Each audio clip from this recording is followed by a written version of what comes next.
सभी प्रकार की प्रतियोगी परीक्षाओं की तैयारी ट्रिक्स और इजी मेथड से करने के लिए सब्सक्राइब करें हमारा चैनल और साथ में लगे बेल आइकन को भी प्रेस कर दें, जिससे कि हमारे आने वाली वीडियो का नोटिफिकेशन आपको मिलता रहे। और अगर आपको वीडियो अच्छी लगी तो लाइक तो बनता है, और वीडियो को दोस्तों के साथ जरूर शेयर करें। अगर आपका कोई सुझाव और कमेंट है तो कमेंट बॉक्स में। लोगों ने अभी तक इस चैनल को सब्सक्राइब नहीं किया है, चैनल को सब्सक्राइब करें, बेल आइकन दबाएं ताकि हमारे वीडियोस के अपडेट्स आपको समय समय पे मिलते रहें।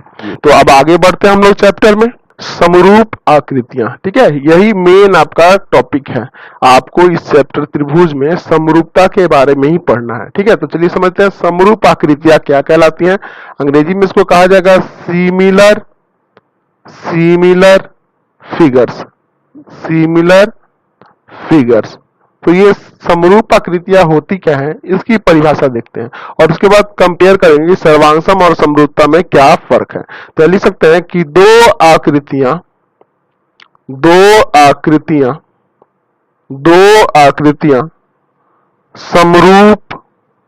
समरूप कही जाती हैं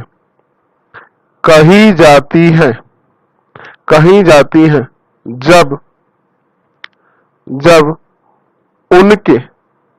उनके समान आकार हो, परंतु उनके आमाप समान होना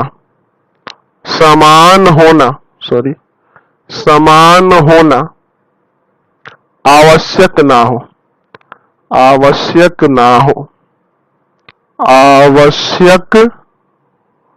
नहीं हो। समझ गए ना। कहने का मतलब क्या है कि दो आकृतियां समरूप कब कही जाती है, जब उनके समान आकार हो, यानी कि उनका शेप जो है ना सेम हो, परंतु उनके अमाप का मतलब क्या है, साइज, समान होना आवश्यक नहीं है। कहने का मतलब यह है कि अमाप समान भी हो सकता है और नहीं भी होगा तो चलेगा।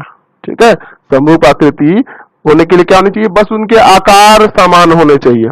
अगर उनका आकार समान हुआ तो जरूरी नहीं है कि उनका अमाप समान हो। अमाप समान भी होगा तो चलेगा और नहीं भी होगा तो चलेगा। यानी कि यहां से एक चीज आपको पता चला है कि हर एक सर्वांगसम आकृति समरूप होती है। हर एक सर्वांगसम आकृति क्या होती है, समरूप होती है, लेकिन हर एक समरूप आकृति सर्वांगसम नहीं होती। यहां से ये ना पता चल रहा है। चलिए समझ में आ गया। अब इसके बारे में एग्जाम्पल के द्वारा समझते हैं। जैसे हम यहाँ पे एग्जाम्पल लेते हैं, दो वर्ग बनाते हैं। ठीक है, एक वर्ग छोटा है और एक वर्ग बड़ा है। अब क्या आपसे पूछा जाए कि ये दोनों आकृति समरूप है, तो आप कहिएगा कि सर हाँ समरूप है। और सर्वांगसम है कि नहीं, तो आप कहिएगा कि ये सर्वांगसम नहीं है, वर्णीय समरूप है। ए बी सी डी जो ये यहाँ देख रहे हैं वर्ग, ये समरूप है वर्ग किसके, पी क्यू आर एस के।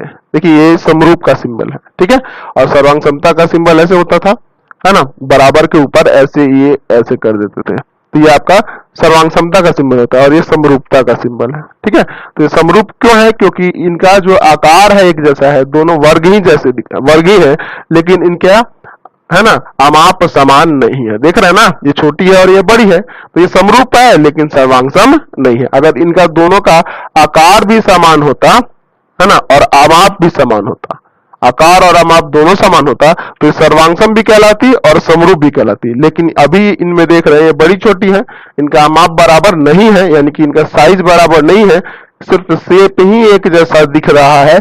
दैट मीन्स ये समरूप है, सर्वांगसम नहीं है। समझ गए।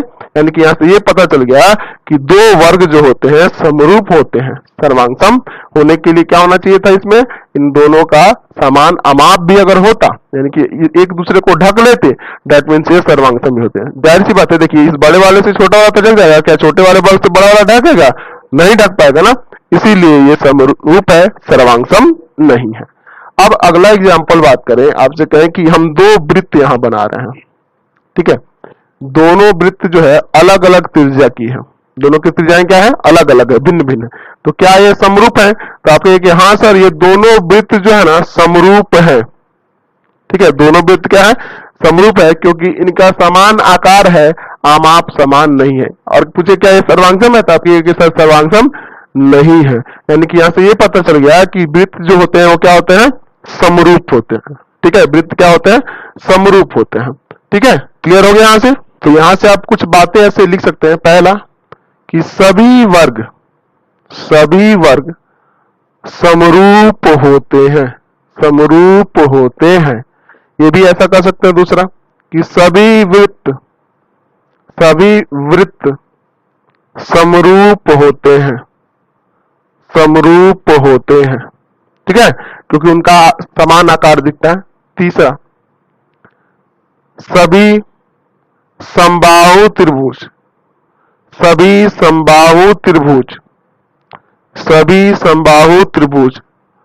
समरूप होते हैं, समरूप होते हैं।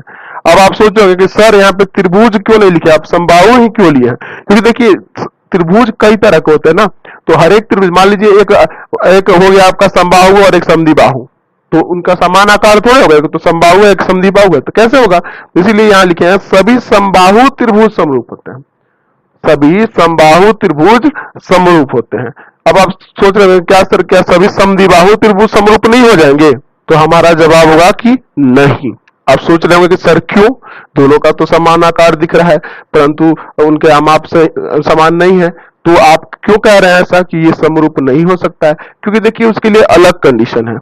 समद्विबाहु की बात करेंगे तो अभी आपको आगे समझाएंगे, ठीक है, तब आपको क्लियर हो जाएगा कि कैसी आकृति आप समरूप कहिएगा और कैसी आकृति को समरूप नहीं कहिएगा। ठीक है, उसकी परिभाषा है कुछ, उस समरूपता के आधार पे हम लोग समझेंगे समद्विबाहु के बारे में या किसी भी अन्य फिगर के बारे में। तो यहाँ से आपको ये पता चल गया कि सभी वर्ग समरूप होंगे, सभी वृत्त समरूप होंगे, सभी समबाहु त्रिभुज समरूप होंगे। चलिए अब हम लोग बात करेंगे किसी बहुभुज के समरूपता के बारे में। बहुभुज का मतलब यह हुआ कि त्रिभुज, चतुर्भुज, पंचभुज, है ना, उसके समरूपता के बारे में हम एक परिभाषा को देखेंगे।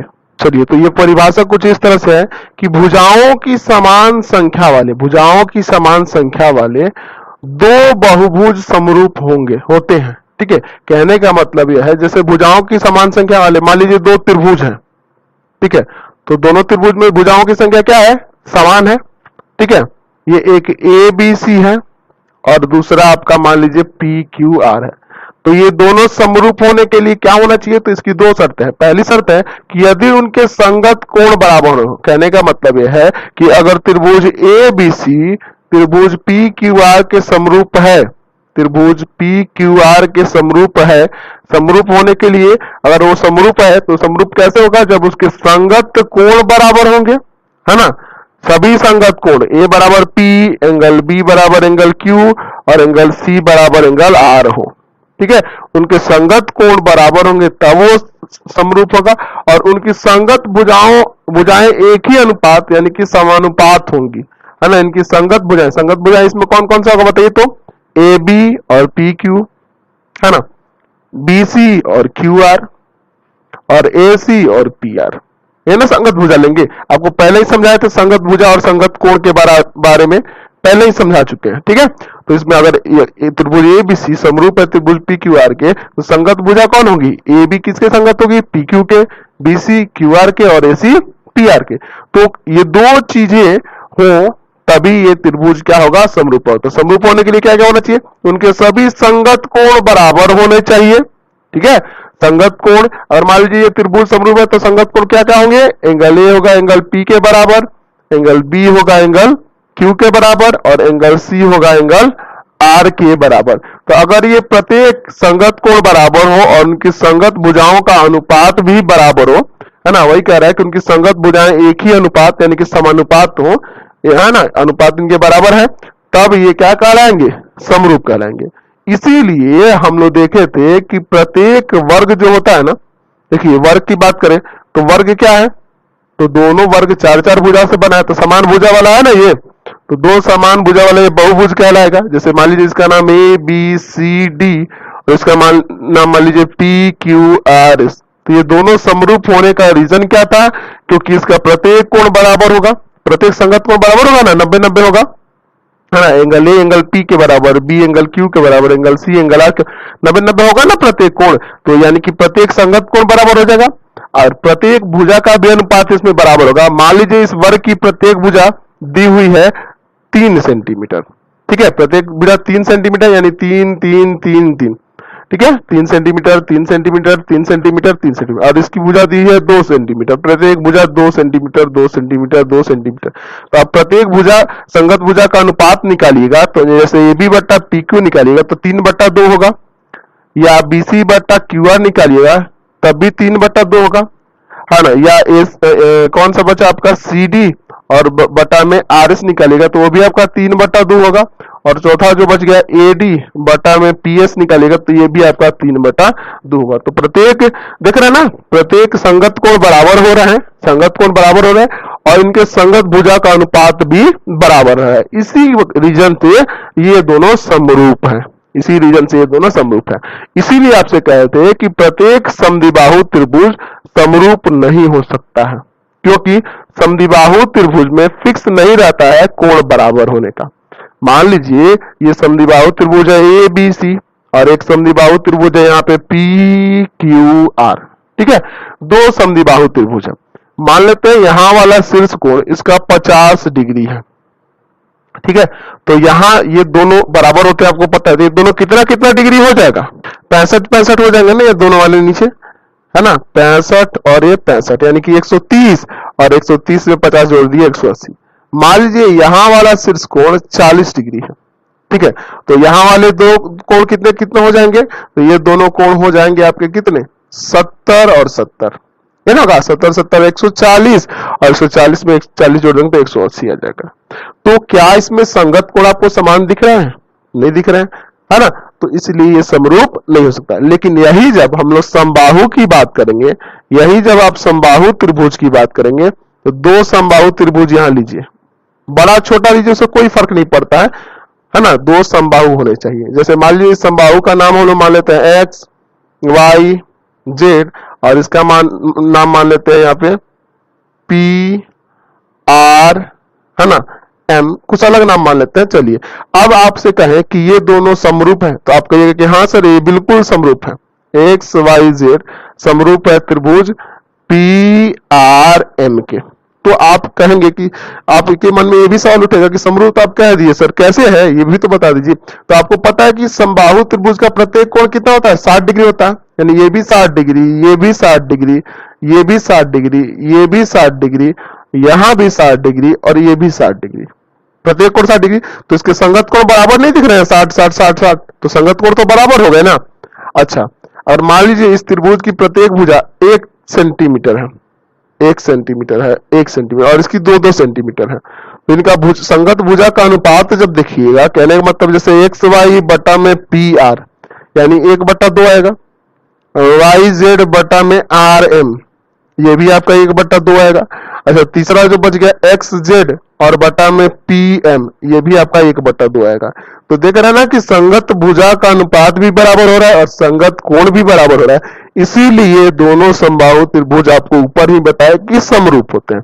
तो यहां से आपको फाइनली यही कंसेप्ट क्लियर हो गया कि समरूप आकृतियां कैसे होती है। चलिए अब हम लोग एक्सरसाइज 6.1 पे आ गए, प्रश्नावली है आपका 6.1। पहला क्वेश्चन कह रहा है कोष्टकों में दिए गए शब्दों में से सही शब्दों का प्रयोग करते हुए रिक्त स्थान को भरिए। देखिए कोष्टक में 2 को दिए हैं, इसमें से जो सही है यहाँ पे भरना है। पहले में देखिए तो सभी वृत्त क्या होते हैं, समरूप होते हैं ना, समरूप भरेंगे। दूसरे में सभी वर्ग, तो ये भी समरूप भरेंगे, समरूप होते हैं। तीसरे में सभी कौन सा, समबाहु या समद्विबाहु, तो आप कहिएगा समबाहु त्रिभुज समरूप होता है, समबाहु, रीजन आपको अभी समझा चुके हैं। चौथे में क्या भरिएगा, तो देखिए चौथे में दिया हुआ है कि भुजाओं की समान संख्या वाले दो बहुभुज समरूप होते हैं यदि उनके संगत कोण बराबर, पहले भरेंगे बराबर, और फिर दूसरा क्या कह रहा था, दूसरा उनकी संगत भुजाएं समानुपाती हो या एक ही अनुपात में हो, है ना, समानुपाती हो, ठीक है। तो इस तरह से आप इसको भर के कंप्लीट करेंगे। चलते अगले क्वेश्चन पे। चलिए अगला 2 नंबर क्वेश्चन कह रहा है कि निम्नलिखित युग्मों के 2 उदाहरण दीजिए। तो देखिए पहला कह रहा है समरूप आकृति, तो आप बता सकते हैं ना, बहुत सारा एग्जांपल हो जाएगा। समरूप आकृति का क्या हो जाएगा, 2 समबाहु त्रिभुज रहेगा ना, समबाहु त्रिभुज, समबाहु त्रिभुज है ना, समरूप होगा। और क्या होगा, अच्छा और लिख सकते हैं वर्ग, वर्ग। दो उदाहरण हो गया। अच्छा, ऐसा कह रहा है कि ऐसी आकृति जो समरूप नहीं है। अच्छा, समरूप आकृति के भी दो, समरूप ना होने वाली आकृति को दो उदाहरण दीजिए। तो आप क्या क्या ले सकते हैं? त्रिभुज, है ना, जरूरी तो है सभी त्रिभुज समरूप होता है। समद्विबाहु ना समरूप होता है, या समद्विबाहु त्रिभुज भी उदाहरण में हो जाएगा। त्रिभुज लिख दीजिए या समद्विबाहु त्रिभुज लिख दीजिए। समद्विबाहु त्रिभुज, ये क्या आकृति समरूप होता है? नहीं होता है। अच्छा, और क्या लिख सकते हैं उदाहरण में? तो और भी लिख सकते हैं समांतर चतुर्भुज, समांतर चतुर्भुज। ठीक है, मतलब ऐसे उदाहरण देने थे ना जो समरूप नहीं हो, जो समरूप नहीं हो, और इसमें बताना था जो समरूप हो। तो बहुत सारे उदाहरण ऐसे हो सकते हैं, आप कुछ भी लिख सकते हैं अपने अनुसार। क्वेश्चन नंबर 3 देखिए, लास्ट क्वेश्चन है इस एक्सरसाइज का। बताइए कि निम्नलिखित चतुर्भुज समरूप है कि नहीं। देखिए, ये दो चतुर्भुज दिया गया है, समरूप है। पहले ही दिख रहा है कि दोनों एक है, देखिए वर्ग दिख रहा है, और एक समांतर चतुर्भुज। क्या क्या समरूप होगा? नहीं हो सकता है, ये नहीं होगा, है ना। और भी रीजन है, क्या रीजन है? तो संगत कोण बराबर नहीं है। देख लीजिए, एंगल पी क्या एंगल ए के बराबर है? नहीं है। एंगल क्यू क्या एंगल बी के बराबर है? नहीं है ना। सिर्फ संगत भुजा का अनुपात बराबर दिख रहा है, संगत कोण भी तो बराबर होना चाहिए। यहाँ आपके संगत भुजा का अनुपात सिर्फ बराबर दिख रहा है ना, जैसे इसके 1/2 आ जाएगा, 1/2 आ जाएगा, 1/2 आ जाएगा, 1/2 होना चाहिए। लेकिन दोनों रीजन होना चाहिए, संगत कोण भी बराबर होने चाहिए थे इसमें, है ना, संगत कोण भी बराबर होने चाहिए थे, और संगत भुजा का अनुपात, दोनों चीज जब होता तब ये समरूप होता। यहाँ तो संगत कोण ही बराबर नहीं है, तो सीधे लिख दीजिए कि समरूप नहीं है ना। समझ गए? तो इसी के साथ इस वीडियो को इन कर देते हैं। प्लीज आप चैनल को सब्सक्राइब कर देंगे, बेल आइकन दबा दें, जितना ज्यादा हो सके दोस्तों में शेयर करें, कमेंट बॉक्स में लिखें कि हमारे वीडियोस आपको कैसे लगते हैं।